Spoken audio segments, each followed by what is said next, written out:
Final de mes i arriben les factures. Aquest mes pagarem 45 euros d'electricitat. No és gaire, però millor seria pagar-ne 9.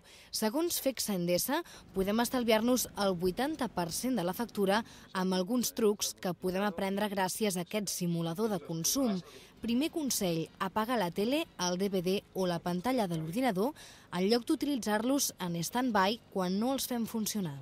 Si apagáramos estos equipos, los dejáramos apagados en su totalidad, todos los equipos, tendríamos un ahorro de 72 euros.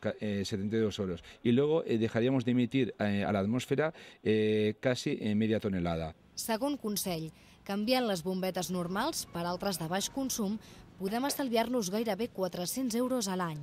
També podem fer guardiola utilitzant reguladors d'intensitat de la llum o seguint els paràmetres internacionals de temperatura per a aires acondicionats.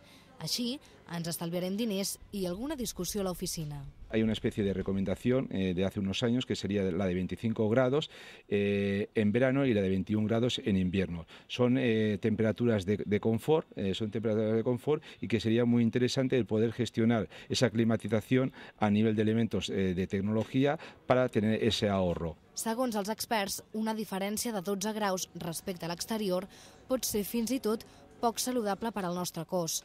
A més de l'estalvi econòmic, també li farem un favor al medi ambient si de tant en tant ens quedem a les fosques.